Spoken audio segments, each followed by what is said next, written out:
हाँ, मैं पहनूंगी साड़ी अपने ट्रेडिशन को रिप्रेजेंट करने के लिए। मैं भी पहनूंगी अपने कल्चर को रिप्रेजेंट करने के लिए। मैं पहनूंगी अपने इंडिया के हेरिटेज को रिप्रेजेंट करने के लिए।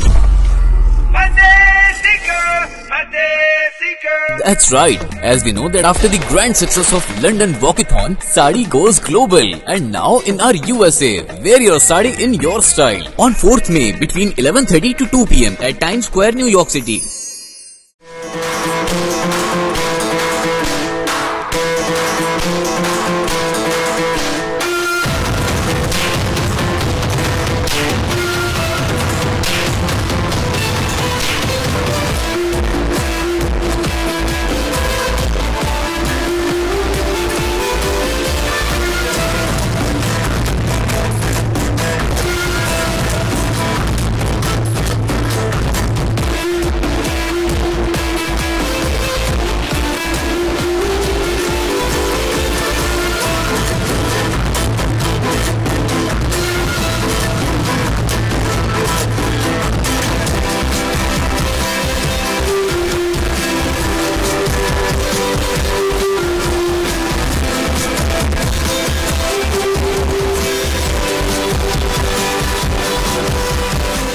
So welcome to a show on an uncanny and a unique concept called Sarees Go Global. Saree movement to be held in the epicenter, the very famous Times Square, New York City, with a philanthropic take. Let's find out more about that. And today, my guests are Rita Kakati Shah and Dr. Deepti Jain. Rita Kakati Shah is the founder of UMA. She's an author, philanthropist, keynote speaker, and at prestigious venues. Rita Kakati Shah is a medic turned investment banker, then entrepreneur, and founded UMA in New York, and is also the president of philanthropic venture UMA Global. She's also an international bestseller of the book Goddess of Go-Getting and many more books. She has won many awards, including the Guinness Book of Records for empowering local people in Assam and underprivileged places as well. She is as well the recipient of the President's Lifetime Award by President Biden himself. She is a wonderful TV host, a great friend of mine, a lovely host at Mana TV International, and aired 60 plus shows called the UMA Show and empowered a lot of women. She brought a lot of amazing, prominent women to her show on Mana TV International.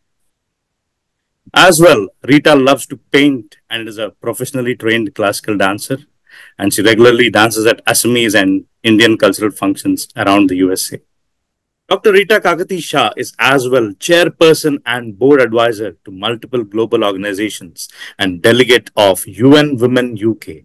She is also a doctorate of humanities. And coming to our next guest, Dr. Deepti Jain. Dr. Deepti Jain is a geriatrician by profession working for the National Health Service in the UK and is a passionate saree lover. She is the chairperson of 3,000 plus strong women group, British Women in Sarees, with a wish to bring awareness of the saree around the world. She's also chairperson of the Medico Women Charity Organization. Deepti also enjoys photography, painting, travel, creating vlogs, writing poetry, and also taking part in live cultural dance performances around London and the UK. So let's welcome our guests, Rita and Deepti. How are you guys? Tell me first. Hi there, namaste to everybody. So as Sharad said, my name is Dr. Deepti Jain and I'm the main organizer for this event, which is called the Saree Goes Global. So the key word is the saree. So this is what I'm going to talk about today. And so we've done many events in London and other parts of the world. But this is the first time I'm taking the saree to and going beyond the borders now and crossing all over these places to USA, to the most important crossroads of the world, the Times Square. So when we conceived that idea, I thought I didn't know how to go about that. And that's how I contacted Rita through a connection of mine and to be my partner in the UK, from UK to USA, because a lot of permits and everything they needed the US partner, because I couldn't apply from here being from UK, because a lot of the things needed for the permits, you needed the USA address. So that's how Rita came into the thing. So the whole event is based on showcasing our national heritage. And I'm a passionate Sarier, as you could see that. And so that's why all these concepts has come through to beautiful portraying of people in saris on the streets.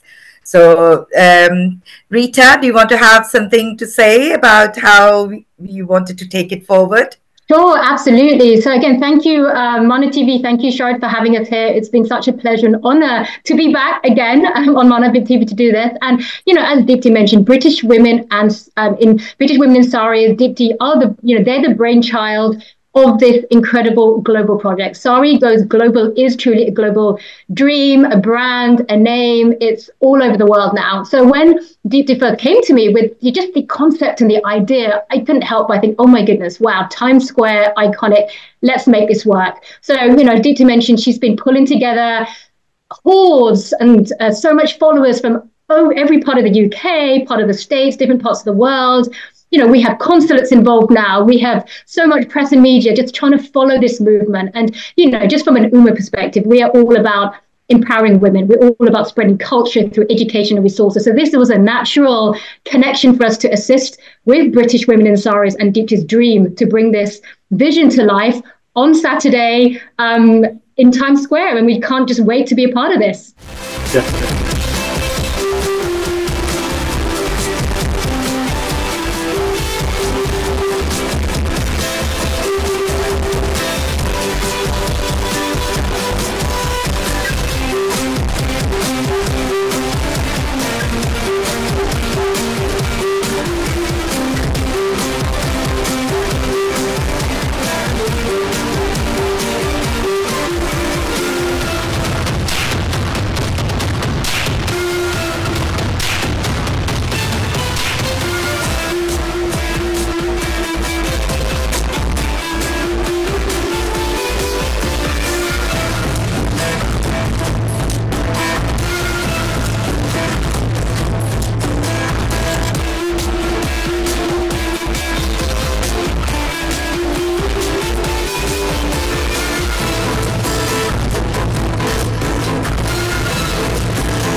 Definitely. Thank you so much, girls. I know definitely you're going to rock in Times Square. Before I dig into a few more questions, I just wanted to bring in Saree supporter. We have with us Dr. Sumita Sengupta as well, who wanted to say how she's going to support this movement. Well, thank you. And hello to all the Mana TV viewers. And Sharad, you as well, a great greeting to you. You do a fabulous job in everything you do. Deepti, I recently have met her, and Rita too, and they're very enthusiastic women who are passionately working across several concepts. One is the sari is our attire of the Indian people, and what we have done as a diaspora, we have maintained our culture and heritage. And what is ingrained in us, the sari is very representative of the identity of a woman, an identity of an Indian woman. It's full of grace, it's colorful, it's elegant, it says a lot without even speaking. Every detail in a sari has a lot of effort. So a woman in her life has to give a lot of effort to everything she does, whether she's a mother, whether she's a daughter, whether she's a sister, whether she's a business person, a professional person. In all her wife, any aspect she has, she is giving a tremendous amount of herself, selflessly. And Rita's movement of empowerment. So empowerment, I see that what you are doing for yourself, for your family, for the world, is expressed in such a way of selfless love. And I think in an iconic way, the sari represents that. If you look at the old ways saris were made through the handloom process, it was very time consuming. Now, of course, they do modern machines. But when you look at my father used to say that there's no better attire for any woman, doesn't have to be an Indian woman, than a sari, because it's so graceful and elegant. And I have a little story to share. When my mother was trying to kind of beg my grandfather to allow my father to take the position of a diplomat outside of India, breaking the joint household tradition for I don't know how many hundreds of years. One of the things she had to promise a few things, was that she would never give up the sari. And to her whole life, no matter where she went, she became an icon because she had a sari and a bindi everywhere. And Sharat, you knew my mother, the late Mrs. Uma Sengupta. So a sari is such a beautiful expression of womanhood and a beautiful expression of all that you can be and will be. You know, it's an attire, but you can speak volumes through it. Absolutely. So I'm very happy to support these two ladies in their endeavor and the bravery they show to come out to a different country and promote this concept. Thank you. Thank you for including me. You as well. Absolutely. Shara, can I interrupt just over here? Actually, the concept we are having, it's what Samita said, that to bring it out in open, but this is not what my vision is about at the moment. It's not just for Indian people, it is for the whole of South Asian countries which are involved. There are quite a few sari wearing countries, which even to my surprise, I didn't know that how much Trinidadians wear, how much Guyanis wear. So our movement is not restricted to just for the countries which wear them. I want to take it globally and to make other people aware as well, so that this beautiful drape can be a global drape and can be a fashion statement in future. That's what we are aiming for. So sorry if there's Shamita Di, just this one. No, I agree with you. That was not my message. My message was a historical one. However, you know, if you look at fashion, they use all the materials that are in the sari. And just so that is why this whole Olympic movement kind of thing evolved. So the whole idea was to bring all the elements together. And because this is the Olympic year, and while we are doing it in Times Square, really we must make it a big splash. So as much splash we make, the more visible we are. So we are involving 9 countries at the moment, and I'm still in the process to involve 2 other countries at the moment. So the 9 countries which are involved have actually, we have reached out, and they are going to be in the official lineup doing the human flag. So they are coming in saris, which are there in their country's flag. So they're coming in those colors, and that's how we are going to move in the parade as well. So they're going to move as a human flag while we are parading. And with that comes, you know, the cultural programs, the cultural songs, the nationalistic fervor of each country coming out.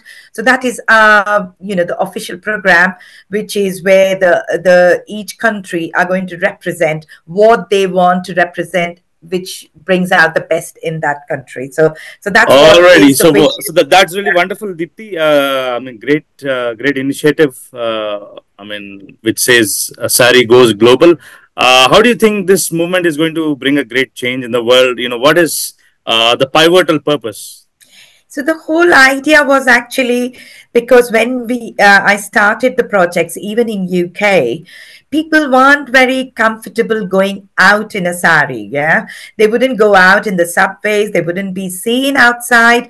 You know, it was a very Indian-y thing or very South Asian thing to be identified. They wanted to just be a part of the crowd, you see. But since we have started the movement, a lot of people have actually started feeling more comfortable going to their workplaces in saris, going to the tube subways in saris, doing lots and lots of you know, events, or even going to the graduations in saris. So a lot of things have started happening since then. So even when we went to the Summer Bowl in the official status in Westminster, we went in a sari and it was a focal point. So I do want the sari to be recognized as an drape, which is not just by the mothers and the grandmothers. It is something which can be embraced by a younger generation as well as it can be a cool thing to be doing it things in a sari, just like we wear a dress or any other official.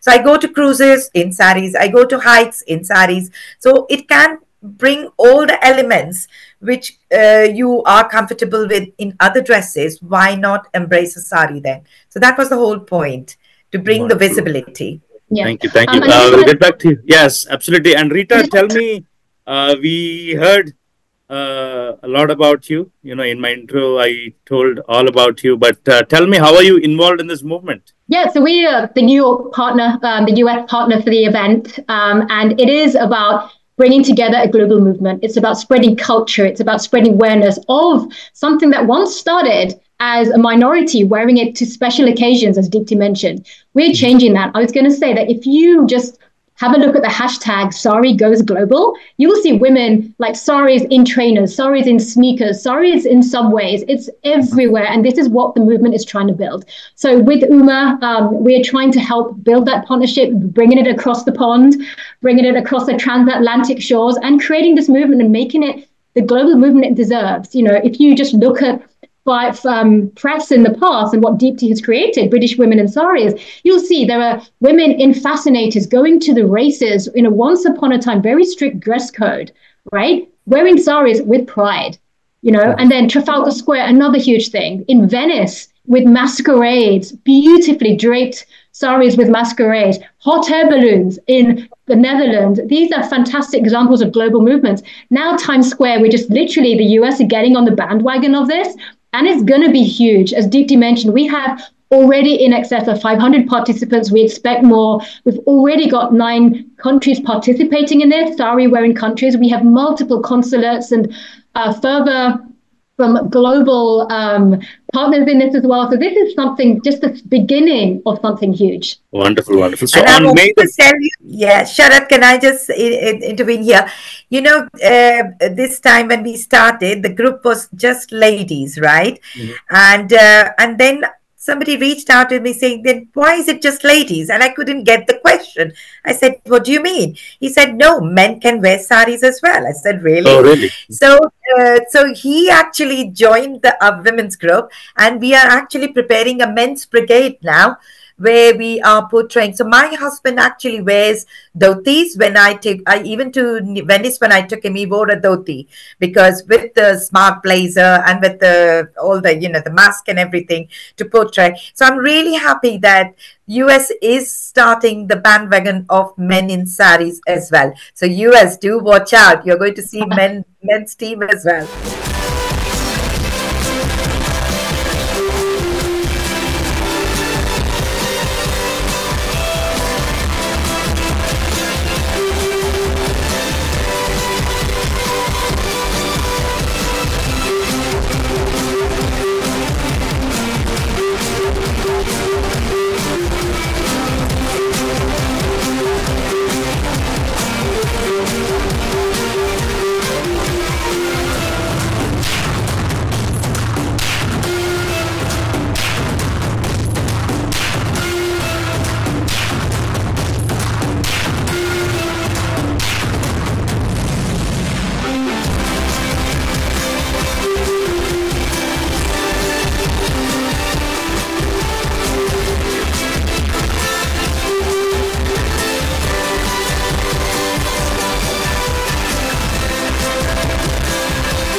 Absolutely, especially the melting pot, Times Square. Where all the cultures merge and melt and come together. Right? That's beautiful. So, so both of you, so either of you, tell us how many people are going to show up there. What kind of different cultures or different walks of people will be there, Any Yeah. other special themes you're organizing? Yeah, good you asked me that. So, because when we conceptualized the whole event, I wanted it to be. There is a very iconic Indian song. I don't know whether you've heard it. You're too young for that. It is in 90s. There used to be a song called "Mile Sur Mera Tumhara," very beautiful song. And then when we thought about it, I thought I do want this song, even though a lot of other communities might not understand, but the words are very, very apt for my movement. So that is the theme song for my event, which is the Mile Sur Mera Tumhara. So we're starting the official program with the shlok, with the Sanskrit shlok, which is Shubham Karutkam Kalyanam, which basically means that bringing the light to the world. So that is it. And what better place could we have done it in the ground zero, isn't it? So if I'm stretching it a little bit, that Times Square is ground zero, and we're bringing the peace, the message of peace from the world, which is already very fragmented. So Mile Sur Mera Tumhara is like all the different parts of the world, all the different fragments, they're coming together in Times Square to be one again. So that is this very strong message. That is our event message. We're also involving the Spanish students, the Hispanic students who have come forward, because we are doing We Shall Overcome as a part of a event as well. We're doing a human chain formation where all the elements are coming together. They're holding hands as if we are missing links, and we're going to bring the world together. So that is the song which we are basing on We Are the World, We Are the Children. So these are the snippets of events which are very, very endearing, and I thought they will very, very appropriate in Times Square. Other than that, we've got lots of other songs as well, country-wise. Oh, wonderful, Yes. wonderful. Just a very quick question I wanted to ask. Is it to, actually not make a sari obsolete in the future with all the Gen Z and all the current trends and all the modernities happening in the world? I mean, is there also that particular element, or is it just to actually make sari global? I am very, very close with working in partnership with lots of weavers and artisans. And in the past, all our events has been geared about it. So whenever we do any events, most of the saris, they are being made by the weavers and the artisans, and we try to portray that. So for example, when we did the Sari Walkathon, the first of its kind in the world, so it started in the British soil, and it was very iconic because we chose National Handloom Day, started by Gandhiji's, the Swadesi movement. Mm-hmm. So I thought it was very iconic that we started from Trafalgar Square and we actually went to Parliament Square, where the Gandhiji's statue is. And on the way, we did 21 songs where we danced. And most of the people were in handlooms, made or procured or curated specially for the event, or they were wearing their grandmother's saris or their mother's saris. But there was a message which went out to the world that to embrace handloom, try to raise funds for the weavers. And we did raise funds for the weavers as well during that event. The same applies for the Royal Ascot as well, because as Rita mentioned, that the Royal Ascot is attended by the royal family, the Queen, and it's a very, very posh event. It comes into it's a very famous pageantry. Basically, it's a world event where all the celebrities from around the world, they come there. We, as 1,000 women, broke the concept of coming in a dress and fitting with the crowd. We went further. We said, no, we will come in a sari and we'll wear a fascinator. So it was like a fusion of two kind of, dressing areas. Saris with the fascinators, and take it, Sharad, we did make a splash there. World media reported it. Yeah, Wonderful, just wanted to add to that, Sharad, that in terms of the younger generation, to your point, it is actually the reverse phenomenon. This creates a movement. People feel comfortable in the skin. It's all about empowering others. People are empowered when they feel comfortable. And this new generation love draping things that make them feel like they're part of that movement. And actually, it's the other way around. Rather than going away from traditional clothes, people are bringing it back. People feel comfortable, but they drape it as they like it. Right. So that's what it is. You are comfortable in your own skin. So you will see next Saturday, those that come to, Times Square will see that there will be young people, there will be older people, there'll be all generations draping this fabric as though it's part of their skin. It is going to be creating and moving this movement forward. Oh, wonderful, wonderful. So, We're not more just than eager creating to. we're not creating a very traditional look just by these events. There is the USA theme. We have they're told them, come in any theme you like, go over the top. So come sari with the boots, sari with the hats. You can drape it in dhoti style. You can tape it in gown style. Use the sari to drape it in whichever way to make it acceptable to a wider generation, wider crowd. Reach out to the young people, reach out to the generation next. Involve the conversations of saris right from your drawing room, right from your home to spill it outside into the streets. Yeah. So that is important point to bring, that it has to spill out right from home to outside. Great, great, great. I'm very sure there'll be thousands of people cheering in saris and clad in lovely, colorful saris in different hues. Wishing you all the best for this moment, Deepti and Rita. It was a joy having a conversation with you. So, on that note, we're almost at the end of our show. So, starting with Deepti, please invite our global audience of Mana TV International. Oh, that would be amazing. Please do come through, come and support us. People are joining in and we have not paid anybody. Even the photographers and videographers, it's almost unheard of. The dole groups, they're all joining. They're saying, Deepti, what can I do for the movement? So this is the power of women coming together with passion and showing it to the world that we can do it. We don't need money always. We don't need event programmers. I came alone and we started, and look at where we are today. Thousands of us are joining. So many people have forgone their payments. They said, that's fine, Deepti, you don't have to pay anything. We will come and we'll join. Today morning, I heard official photographers. They joined and they said, Deepti, I'm happy. You don't have to pay us. Keep that money for the weavers. So I'm so happy with the love which USA has given me.